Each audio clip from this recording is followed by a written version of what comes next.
अलमारी खोलते ही काले रंग की डायरी धड़ाम से फर्श पर जा गिरी। डायरी में रखी उसकी तस्वीरें फर्श पर बिखरे पत्तों सी फैल गईं।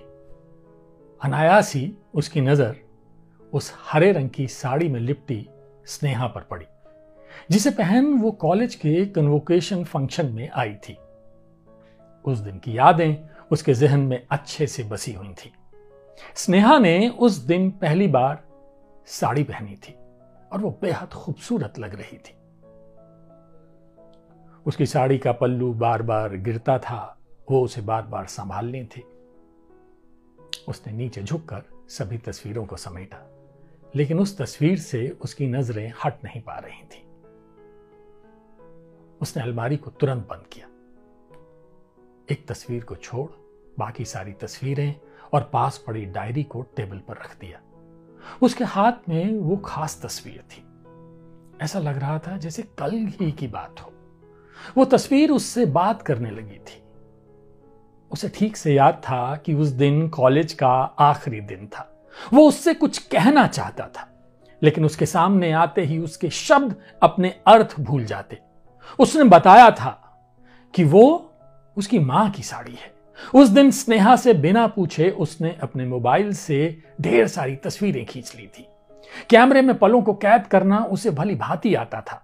उस तस्वीर में स्नेहा की आंखें देख उसके चेहरे पर खुशी चमक उठी, बिल्कुल एक नन्हे से बच्चे जैसी, बिल्कुल निश्चल।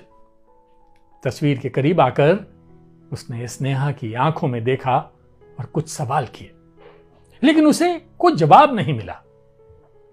वो कुछ पल के लिए भूल गया कि तस्वीरों से कितनी ही बातें करो, वो पलटकर जवाब नहीं दिया करती। अचानक दरवाजे पर घंटी बजी। वो समझ गया कि इस समय दूध वाला ही होगा, क्योंकि शाम का यह वक्त उसके आने का तय था। वो दरवाजे के पास गया और दूध की थैलियों को उठा किचन में ले आया। दूध बर्फ सा ठंडा था। उसने दूध को एक बड़े बर्तन में उड़ेल दिया।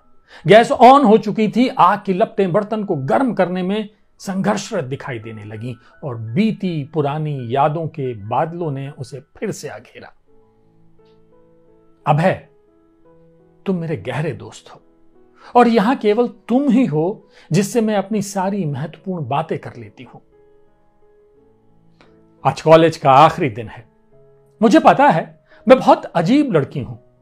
मुझे तन्हाई पसंद है। मेरे दोस्त ना के बराबर हैं। मैं हर बंधन से आजाद रहना चाहती हूं। मुझे इतनी आसानी से कोई नहीं जमता, लेकिन तुमसे ना जाने क्यों एक अलग तरह का रिश्ता है। इस रिश्ते की कोई परिभाषा मेरे लिए नहीं है।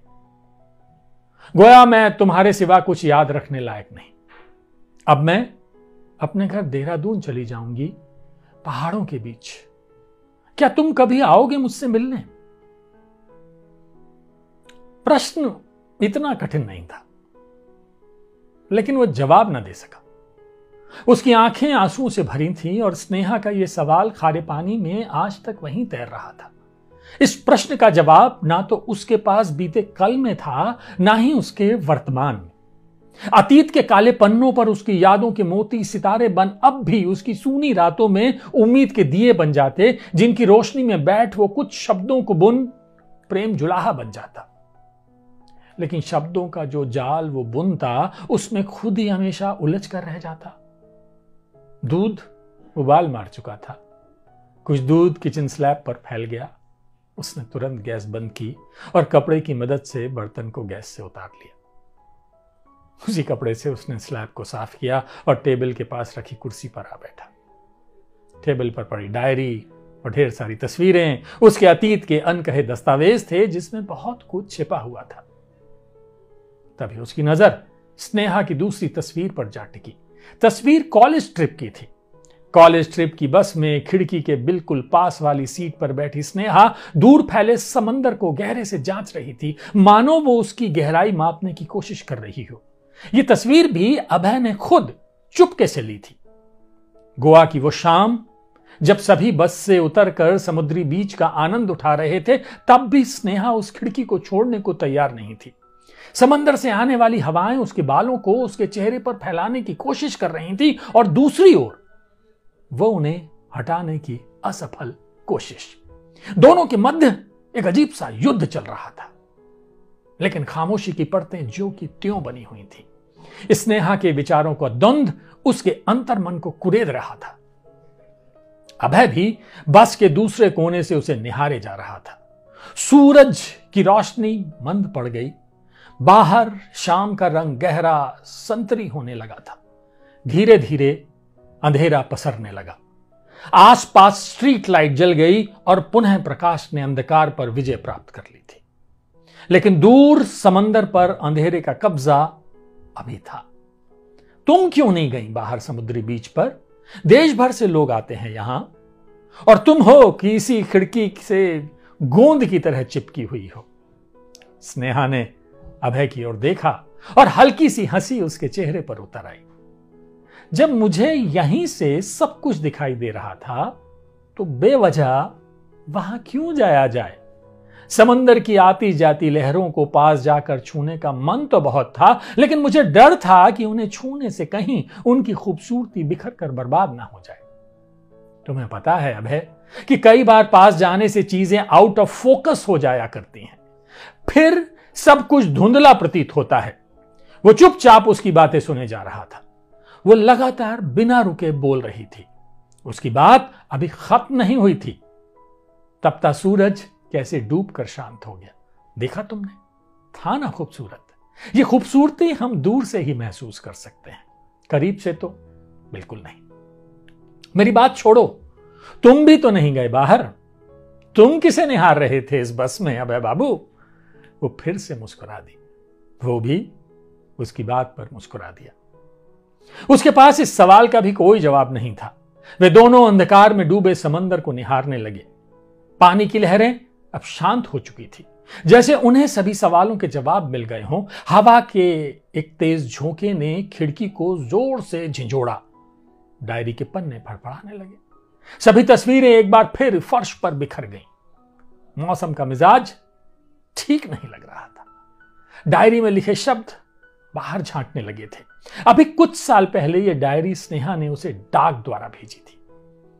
कॉलेज छोड़े उन्हें 8 साल हो चुके थे।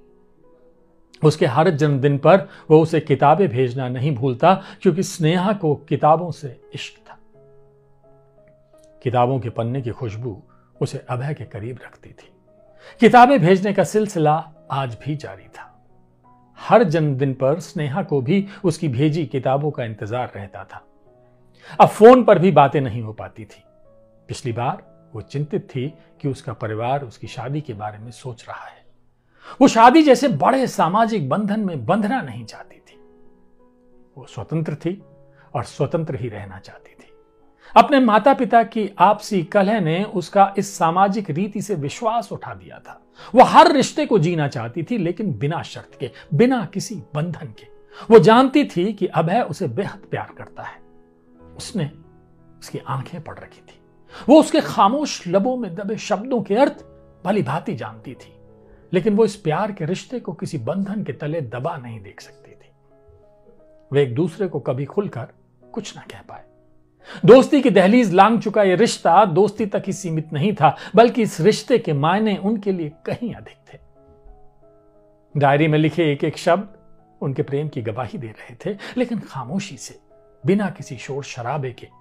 उनका प्रेम अलग तरह का था, जिसमें वो शरीर से बेशक अलग हों, रूह से तो बिल्कुल भी अलग नहीं थे। डायरी में लिखे शब्द बोलने लगे। सामाजिक रिश्तों की जरूरत जिस्म को शायद ही होती हो, रूह को बिल्कुल भी नहीं। तुमसे रिश्ता निभाने के लिए मुझे किसी सामाजिक बंधन में बंधने की जरूरत नहीं। हवा ने पन्नों को पलट दिया। कुछ शब्द अब भी डायरी में सिसकियां ले रहे थे। बाहर बारिश होने का आभास हो रहा था। हवा के अंदर की नमी इसकी गवाह थी। अभय, मां की तबीयत आजकल ठीक नहीं रहती। मैं उनसे प्यार करती हूं। सारी जिंदगी उन्होंने पापा की यातनाएं सही, सिर्फ मेरे लिए। इकलौती होने की वजह से मुझ पर दबाव बनाया जा रहा है कि मैं शादी कर लूं। पापा को तो मैंने साफ मना कर दिया, लेकिन मां की नजरें मुझे हर रोज टटोलने लगती हैं। वो नजरें अपनी पसंद का जवाब चाहती हैं, लेकिन मैं कितनी निष्ठुर हूं। मैं शादी के बंधन में बंध नहीं सकती। किसी भी शर्त पर नहीं। मैं घर छोड़ पहाड़ों में निकल जाऊंगी, दूर जंगलों में, नहीं मिलूंगी किसी से। आंसुओं से शब्द गीले हो चुके थे, उनकी बनावट बिगड़ चुकी थी, स्याही ने फैलकर दूसरे शब्दों के अर्थ बदल दिए थे। इस डायरी को आए 3 वर्ष बीत चुके थे। अब स्नेहा का फोन भी बंद हो गया था। काफी समय से फोन पर कोई बातचीत नहीं हुई थी। बहुत वक्त बीत चुका था। उसकी आवाज सुने या कोई मैसेज आए। उसने डायरी को बंद किया और उसे टेबल के दूसरे कोने पर रख दिया। स्नेहा का परिवार देहरादून का बेहद अमीर परिवार था। अभय की कभी हिम्मत ही नहीं हुई कि वो स्नेहा से शादी की बात करे, क्योंकि स्नेहा का जीवन के प्रति दृष्टिकोण उसे मालूम था।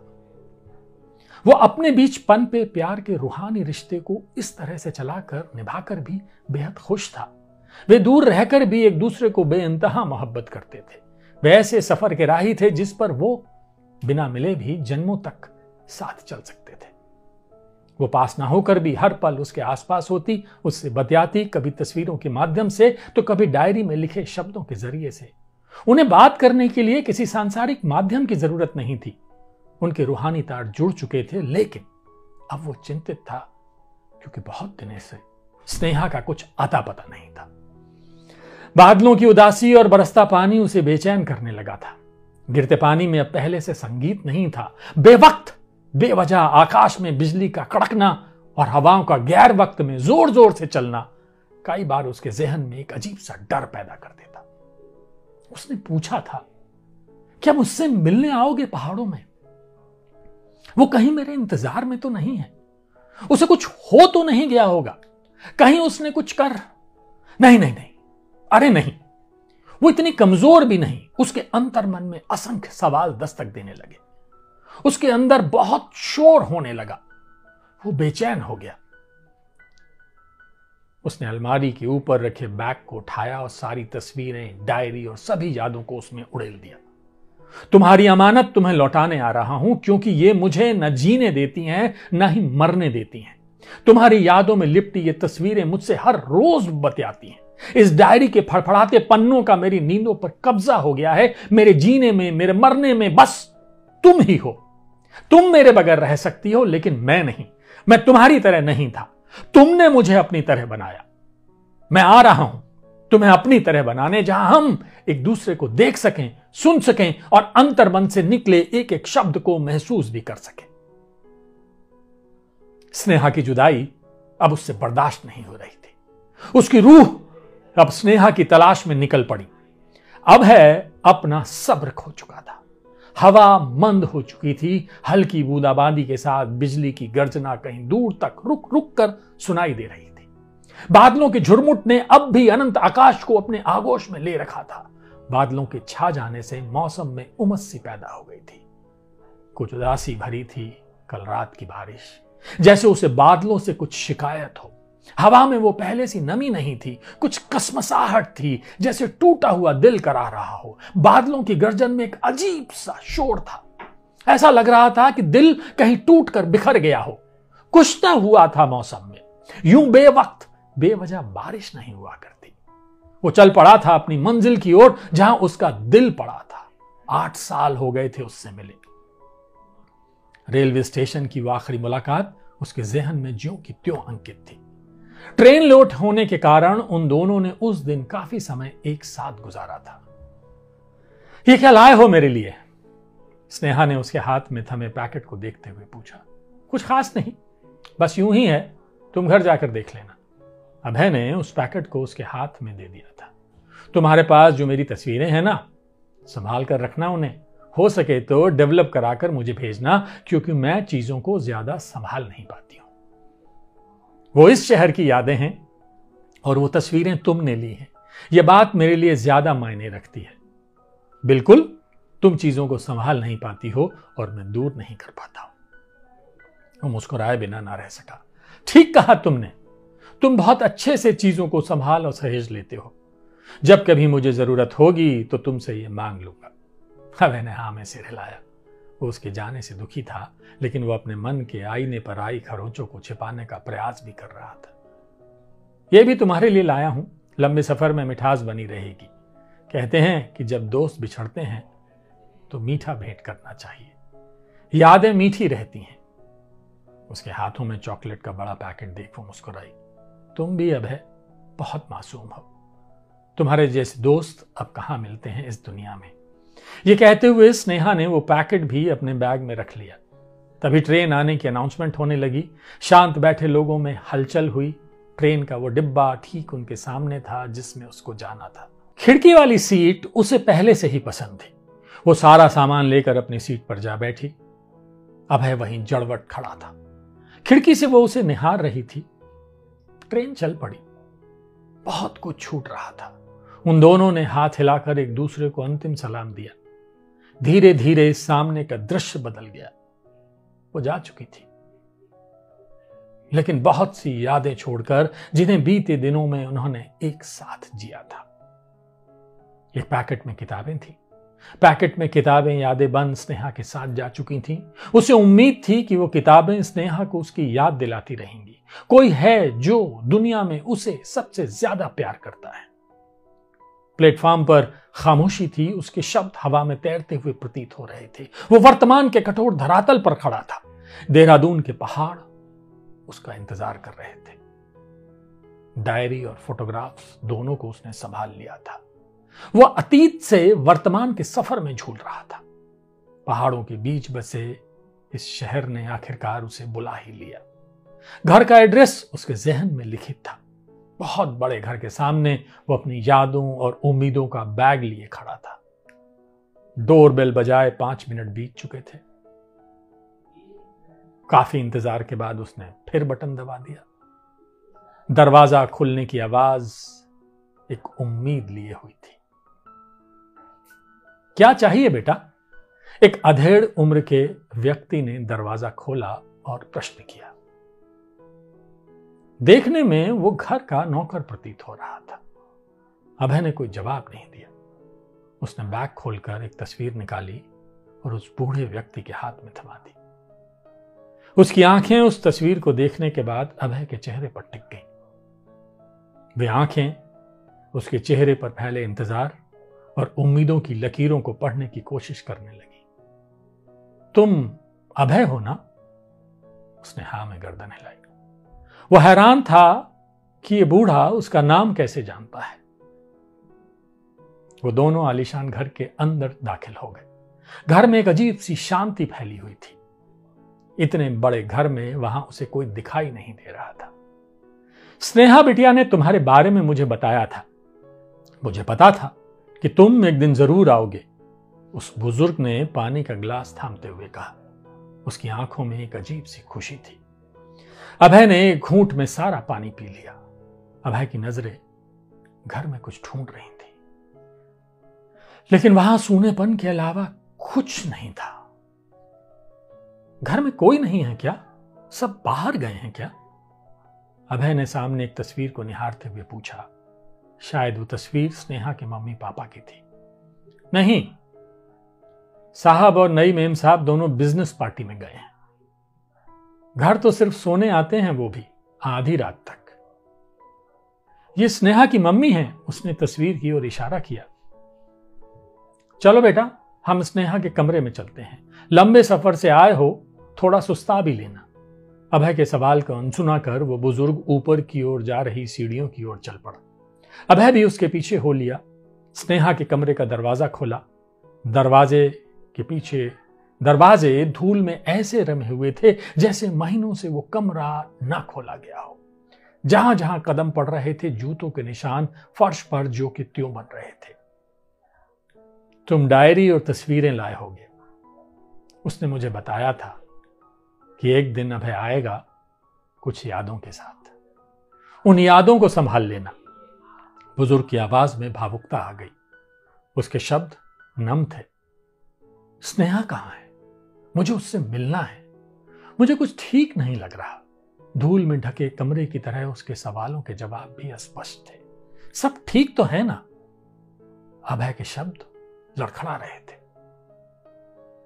बड़ी मेम साहब के निधन के ठीक एक दिन पहले स्नेहा बिटिया की शादी एक बड़े बिजनेसमैन से कर दी गई थी।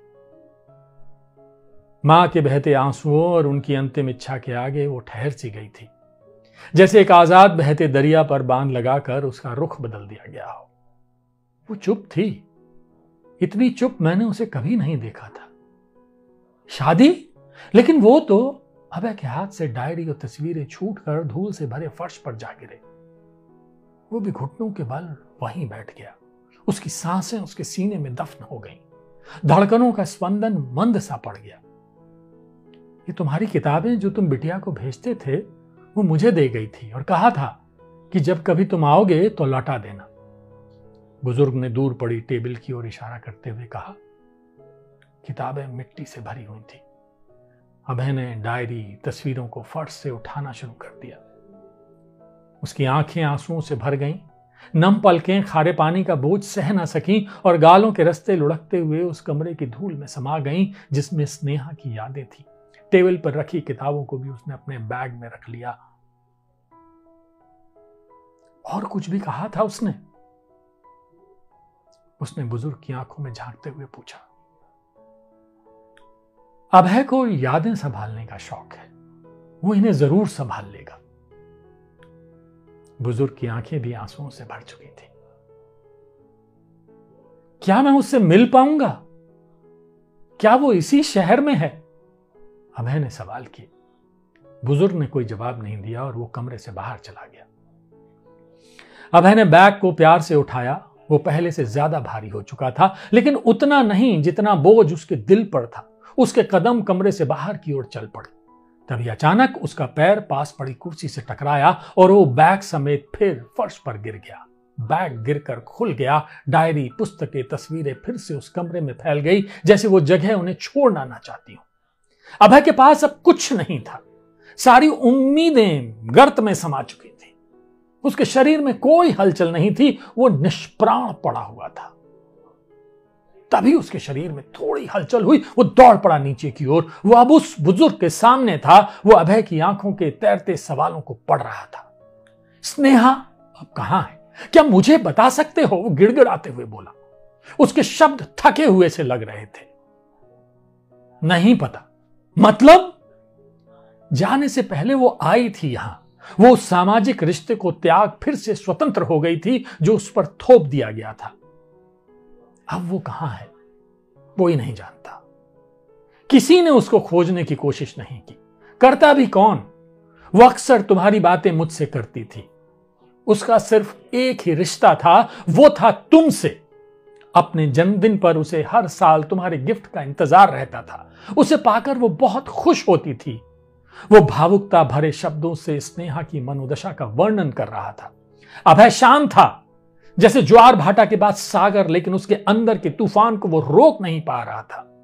स्नेहा रिश्तों के जाल से निकल न जाने कहां गुम हो गई थी। अभय सब कुछ वहीं छोड़ निकल पड़ा एक अनंत सफर पर।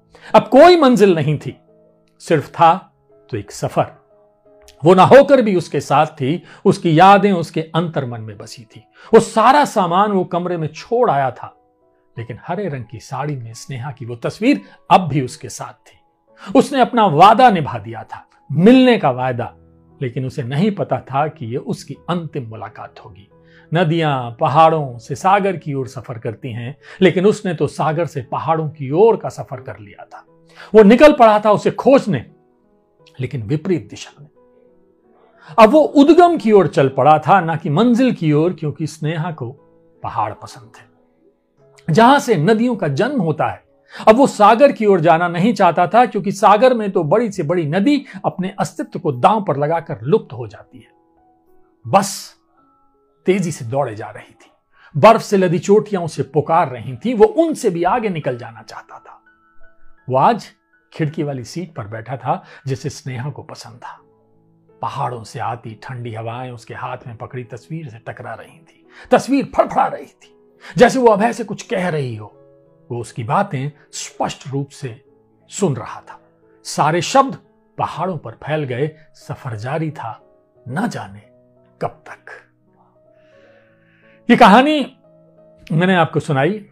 ये अजय सिंह राणा साहब की कहानी है। राणा साहब एक कवि हैं, उपन्यासकार हैं, स्क्रिप्ट राइटर हैं, कहानीकार हैं, कविताएं लिखते हैं, लघु कथाएं लिखते हैं और अपना रचना कर्म करते रहते हैं। उनके 2 उपन्यास खाली गरौंधे और तेरा नाम इश्क आ चुका है। 3 काव्य संग्रह उम्मीद के किनारे, भीगे हुए खत, तुम जिंदा हो मां, और इसके अलावा 2019 में इनके चर्चित उपन्यास तेरा नाम इश्क को हरियाणा साहित्य अकादमी द्वारा मुंशी प्रेमचंद श्रेष्ठ कृति पुरस्कार भी मिला है। उम्मीद है ये कहानी आपको पसंद आई होगी। तो अगले हफ्ते इश्क वाला लव में, नहीं, इश्क वाला लव का तो नाम हम बदल चुके हैं, इसका नाम जो है ये इश्क है हो चुका है। तो कुछ भी हो, इश्क तो इश्क है, उसका नाम से क्या लेना देना। चलिए हम और आप दोनों मिलकर इश्क करते हैं और अगले हफ्ते फिर मिलते हैं।